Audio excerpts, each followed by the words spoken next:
انتوا ترشحوا للناس انها تشتري تليفونات فينيكس؟ ايوه اكيد. ايوه يا ماما، انا في اوضه فيها سراين كتير. دي كلها موبايلات؟ انتوا بتقفلوا الساعه كام؟ بالليل. عارف ان وظيفتك دي مهمه جدا، انك ممكن تسوح بني ادم. تعالي بقى اوريكي حاجه هو مش هيقولها. في جهاز بيتقل الاتربه اللي في الجو عشان تنزل على الارض.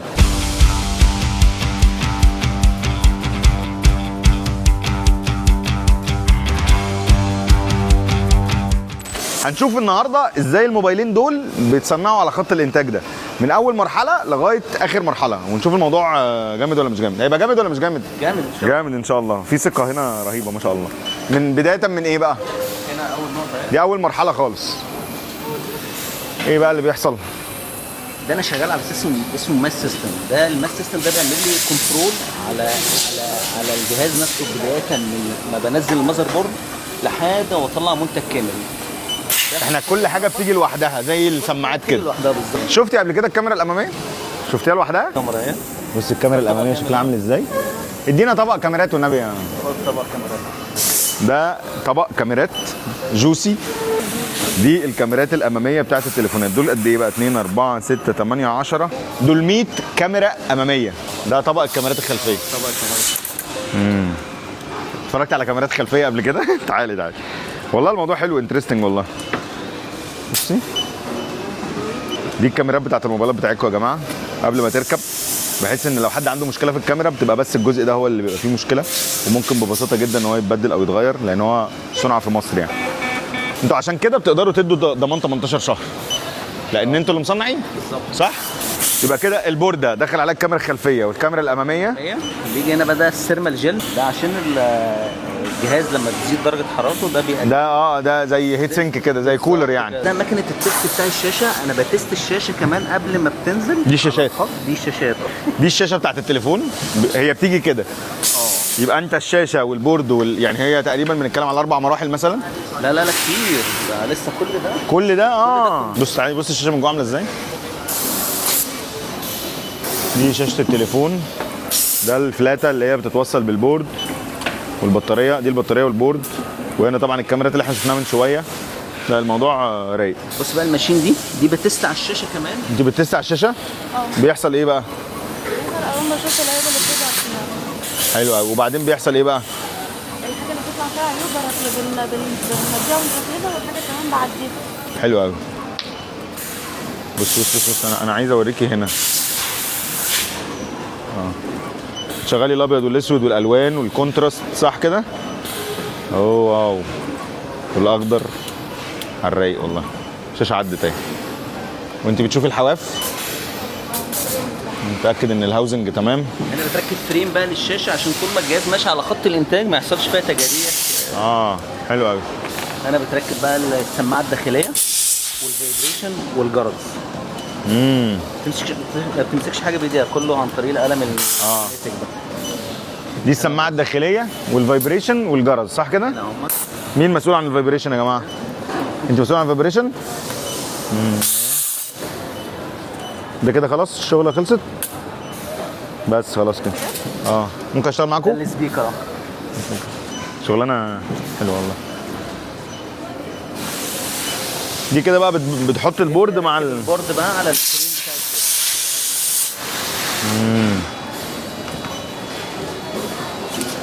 هنا بص بتركب الارث بقى ده الارث عشان لو في اي. انت بتتاكد ان مفيش تراب داخل جوه الحاجه صح؟ عارف ان وظيفتك دي مهمه جدا، انك ممكن تسوح بني ادم. شفت انت السنسور بتاع المكالمات؟ السمره دي عشان ما يحصلش ليكج. لا ما يحصلش تسريب للضوء بتاع السنسور. تسريب للضوء بتاع السنسور. بالظبط كده. هشوف اللزقه سمراء عباره عن حاجه تافهه خالص. تفاصيل يا ريس. تفاصيل عندكم ما شاء الله. طب تعالوا بقى اوريكم سر من الاسرار. بصوا عشان بس الناس تبقى عارفه، لما انتوا بتروحوا تقولوا للضمان ان انا الموبايل بتاعي باظ والله ما وقع في ميه، في لزقه هنا صغيره كده. قربي. اللزقه دي هو بتاع الضمان بيعرف انها لو بقت حمراء يبقى ده وقع في الميه صح؟ او جه عليه تسريب داخلي لان هو ضد الميه ولا مش ضد الميه؟ لا هو مش ضد الميه. مش ضد الميه. بس لو وقع في ميه احنا بنعرف. بالظبط. حتى لو انت حاطه في رز منشفه بيبان. في لزقه صغيره فانت شيل اللزقه وحطه في الميه يعني. نيجي هنا بقى، ده اهم خطوه التست بقى. دي اسمه الكرنت تيست. الكرنت تيست ده بيتست لي على البورده مع الشاشه من غير البطاريه، بيتست لي على الجهود، التيارات، الدخل بتاع كل دايره، الخارج بتاع كل دايره في الموبايل، دايره البلوتوث، دايره الشبكه، دايره السيم كارد، الانبوت والاوتبوت. ده بيتست حوالي 35 ثانيه، تست كل الفانكشن دي. في الاخر لازم يديله بطن. تعالي بقى اوريكي حاجه هو مش هيقولها. الناس كده في 284 جهاز عدوا على التيست ده، في 14 فيل، يعني في 14 رجعوا تاني عشان صح. على فكره ان ده اعرفه دلوقتي في المرحله دي احسن ما الاند يوزر يعرفه. فانا النهارده عندي كل لما يبقى عندي مشاكل بتحصل في خط الانتاج بعرف اعالجها وارجعها تاني للحاجه عشان اطلعها ويل دان.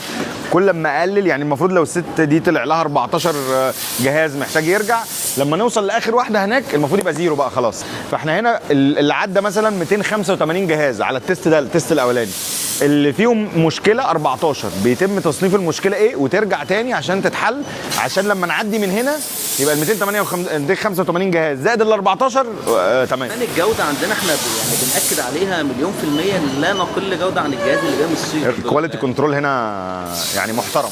البطاريات بقى، دي البطاريات اللي بتبقى موجوده في الموبايلات 4920 ملي امبير. اوكي، بتيجي في طبق زي ده، طبعا في اطباق بطاريات هنا بالكوم يعني. اوكي، ميد ان شاينا، ده المصنع اللي بيصنع البطاريات. على فكره المصانع بتاعت البطاريات دي بتصنع لنص موبايلات العالم، يعني بتبقى هي متخصصه في البطاريات وبتطلع البطاريات دي عشان كل بقى موبايل يحط اللوجو بتاعه عليها. ودي انا بشوفها حاجه صح، يعني بشوفها ان احنا البطاريات عشان تصنع بكواليتي عاليه لازم يبقى مصنع متخصص في البطاريات.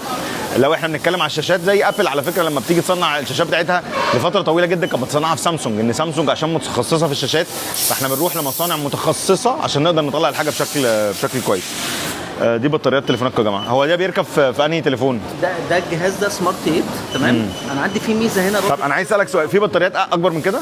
في اكبر من كده. ممكن ابص على الطبق بتاعها ولا الطبق مش موجود؟ مش موجوده حاليا خالص. انا عندي السيستم بقى ده، انا بدخل عليه الكونفيجريشن بتاع كل سبير بارتس خاصه بالموديل ده، لان البطاريات كلها شبه بعضها. دي ما تركبش مثلا على جهاز تاني. أيوه. فانا بعرفها ازاي بقى؟ انا بدخل الكونفيجريشن بتاع البطاريه ده على السيستم ده، بحيث اما اجي اسحب الباركود ده لو دي مش بتاعت الموديل هيقول لك مش هركب خالص، ما تعديش على طول، مش أيوه هيركب.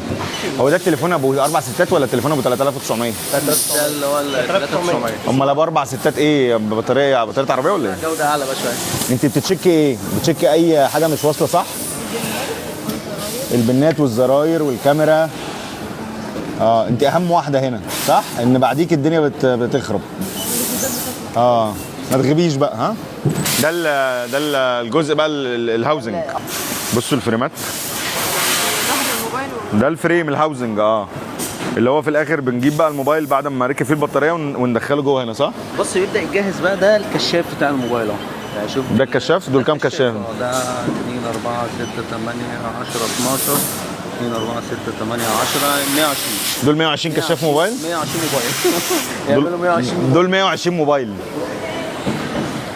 ماشي. يبدا انتوا طاقتكم الانتاجيه في اليوم قد ايه؟ 1500 جهاز. 1500 موبايل في الشيفت. 8 ساعات 1500 جهاز. الاوض دي ايه بقى؟ ده الشيلد روم، ده عشان خاطر هنا بركب عدسات الكاميرا وعدسات الكشاف. فانت زي كلين روم بالظبط. كلين روم، وعندك جهاز ده شغال عشان اي اتربه ولا حاجه يسحب الاتربه، يتقلها ينزلها الارض. وده المكبس اللي بيلبس العدسات. ثانيه بس كده. بص قال حاجه حلوه قوي، قال في جهاز بيتقل الاتربه اللي في الجو عشان تنزل على الارض. حلو الموضوع ده، كنت فاكره بيسحبها. ما هو بيسيبها زي ما هي وتتقل وتنزل. بالظبط كده. انتوا ترشحوا للناس انها تشتري تليفونات انفينكس؟ ايوه اكيد. بجد؟ قالت لك ايوه اكيد، ثقه انا مبسوط بيها. احنا في خط انتاج التليفونات، وده هنا اللي هو البورد اللي في الاخر اللي بتوريك هو خط الانتاج الكباستي بتاعته او ايه اللي حصل في خلال خط الانتاج صح؟ ده ريبورت الساعه الساعه من الساعه 7 للساعه 8 الصبح ل 8 الصبح. انا عملت انبوت. انت بس خط الكباستي بتاعتك 200، انت المفروض في الساعه تطلع 200 موبايل. دخلت 191 طلع منهم 121. وفي 4 فيهم مشكله رجعوا تاني صح؟ ويديك الافشنسي بتاعتك قد ايه. انت طلعت لحد دلوقتي كام موبايل؟ انت عايز تطلع 1500 جهاز بالظبط. نزلت انبوت 1244 رحت اوتبوت 775. ده لحد دلوقتي لان احنا في نص اليوم. لسه في نص اليوم انت المفروض لسه الساعه دلوقتي 2 لسه معايا لحد الساعه 5 لحد الساعه 5 المفروض طلع 1500 جهاز. 1500 جهاز اوجه. على الرايق والله ما شاء الله. ده نوعين اتنين من المسامير، مسامير اسود ومسامير اللي هي السيرفر دي. عند الاوتوماتيك ماشين ديت هي ما فيش حد بيربط مسامير بمفك. لا مفيش منه. بصوا كده، دي الاجهزه اللي بتربط المسامير بتاعه الموبايلات. يعني ما فيش بني ادم بيتدخل في ربط كل المسامير بتاعه الموبايلات. بص هناخد موبايل ده كده لسه مش مربوط له مسامير صح؟ ماشي تمام. هتدوس اوكي. الله ينور. بص المسمار بينزل بيتربط وعلى حسب نوع المسمار صح؟ مسامير سودا ومسامير سيلفر. اللي كل مسمار عدد لفات عزم معين اللي هو بينزل في مكانه صح. نايس. ده بيتست بالشرايح بقى. بيتست كل الفانكشن. بيتشيك النتورك يعني. لا النتورك لسه مكنه لوحدها. ده ما شرايح ايه؟ شريحه التليفون السيم كارد. ان هو السيم كارد شغال. شغال ولا مش شغال؟ مش هتست بقى كود الاشاره هناك لسه. ده انتوا بتستوا ايه هنا؟ السبيكر والريسيفر والمايك والفايبريشن. بصوا كده التيست اللي بيحصل للموبايل ده. الموبايل بيخش بيبدا يعدي على تيسترز جوه المكنه دي عشان في الاخر تدينا النتائج هنا. بتست السبيكر تمام. التستر التاني الريسيفر تمام. المايك تمام. مفيش بني ادم. اوعى الدرج فتح. هو بس بتست 4 حاجات والفايبريشن تمام وبعد كده بيطلع. فانت كده متاكده ان كل حاجه هنا تمام صح؟ على الرايق. اللي بيتست النتورك 2G و 3G 4G جي بي اس البلوتوث. ازيك عامل ايه؟ انت شايفك ايرون مان. اوعى. عادي على الرايق والله. شغلانه حلوه صح؟ طبعا. بتدوس على الزرار اللي هو ستوب وستارت. ستوب وستارت بس بالايدين. بالايدين الاثنين بتتعب جدا. عيب عليك. ده بيتست ايه بقى؟ بيتست النتورك. تيست على ال 5G وال 4G والجي بي اس واي حاجه لها دعوه بالشبكه عامه يعني. بيعمل تيست عليها في المين بورد والسب بورد الحاجات دي كلها يعني. على الرايق. ولما بيبقى في مشكله بيحصل ايه؟ بترجعها لمين؟ برجعها للصيانه هناك. هم بيبصوا ايه المشكله ويبدا يرجعها. يبقى انا عندي كذا مشكله يعني في ممكن بيديك ريبورت يعني. ريبير بيرجع هناك على الصيانه تاني. عاش حلو قوي. الله ينور. انت اسمك ايه؟ آية بتعمل تيستنج للموبايلات الانفينكس. يلا يا آية. أول حاجة بتفتح الكاميرا. أنت مسؤولة عن الكاميرا يا آية صح؟ أول حاجة بتعمليها إيه؟ بتتشيك الكونتراست وبعد كده بتتشيك السيلفي وبعد كده بتتشيك الوايت بالانس. عاش. وبعد كده بتعملي الزوم قريب. بصوا في هناك جهاز هناك بتاع ورقة هناك أهي صح؟ بتست على الزوم 3 متر اللي هو ال 4 اكس. عجبك الكاميرات دي ولا مش عجباكي؟ تمام بتعديها على الرايق. شكرا يا آية. لو عندك مشكله في الكاميرا تبقى آية هي بالظبط. ايوه هي اللي عدتها. هنا بيعملوا ايه بقى؟ ده بيجهزوا الباك كفر بقى العدسات بتاعته برضه جوه الشيلد روم ده قبل ما يركب في الجهاز. دي كلها موبايلات؟ انتوا بتقفلوا الساعه كام؟ بالليل؟ اديني الساعه وقول لي بس. حاجه عمرك في حياتك ما هتشوفيها. ما شاء الله. دي مرحله انها هتتقفل بقى. اوه 8 ساعات. ده تيست ما بعد كل اللي فات ده. خط الاسفنج يفضل على الشاحن ويقعد 8 ساعات بيعمل سيلف تيست على نفسه. متاكد ان هو بيشحن مع لود بقى. وبيسخن ما بيسخنش اللي بيحصل. ويديني تقرير في الاخر برضه بالنتيجه بتاعته. هو ليه بيعمل سرينه كده؟ ما هو بيتست على الصوت. بيشغل السماعات لوقت اطول. وقت اطول. يا رب صوتي وصوتك يبقى طالع. ولو فيها مشكله بيبان في التست في التقرير في الاخر. دي كلها موبايلات بتشحن وبتقعد 8 ساعات. شيفت كامل. يعني الموبايل بيحضر معاكم شيفت. في حاجات بتنور دي ايه؟ بيتست الفلاش. بيتست كل الفانكشنز اللي موجوده في الموبايل. انا فاكر حد بيرن. لا الاوضه دي ينفع تبقى اوضه عذاب. يعني لو حد جه متاخر بعذب الراجل ده. لازم تلبس سماعات. انا عايز سماعات. يا على الرايق. دي معزوله خالص. ده طبعا. عندنا صوتك حلو. ايه؟ الصوت حلو. سامعني؟ ايوه يا ماما انا في اوضه فيها سراين كتير. لا على الرايق والله. انا عايز ابص على بقيه الحاجات. احنا التغليف فين بقى؟ انا داخلين كل اللي لابسين بينك دول. كل انواع التست اللي انا عملتها على خط الاسمبلي بعيدها تاني بعد ما يعدي بالتست.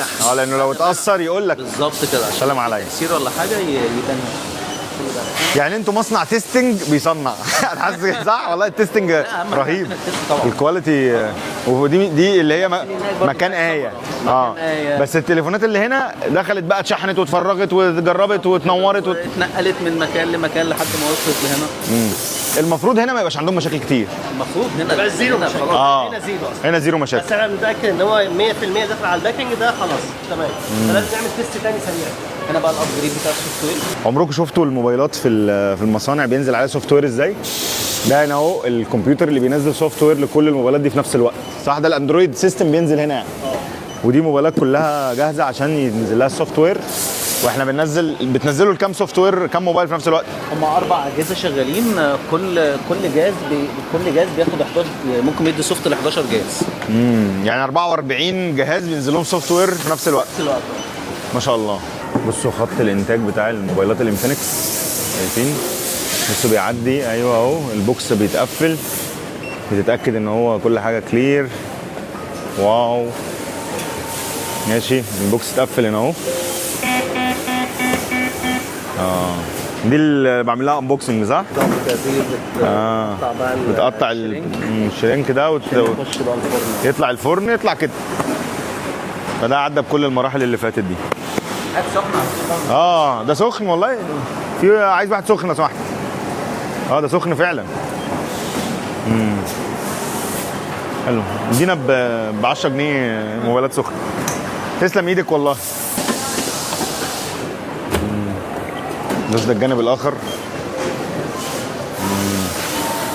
الستيكرز. فين اللي مسؤول عن الشواحن؟ انا عندي شاحن فيه مشكله. لا انا بهزر معاك. انت ليه؟ انت بتحطي الشاحن صح والكيبل وايه تاني والهاند فري في البوكس.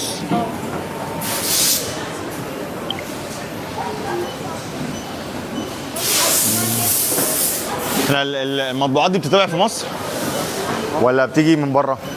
دي في عندنا بعض المنتجات بنعملها هنا في مصر، وفي بعض المنتجات بتيجي من بره لغايه ما نعملها هنا في مصر. بالظبط كده. اسمه ايه؟ أليكان. أليكان. Hello bro. Hello Alikan. Hello. You are the main quality control here, right? Yeah. What's your opinion about the testing and quality control here? Perfect and here I think. Very perfect here in Egypt. Uh, Made in Egypt. Egypt is very perfect.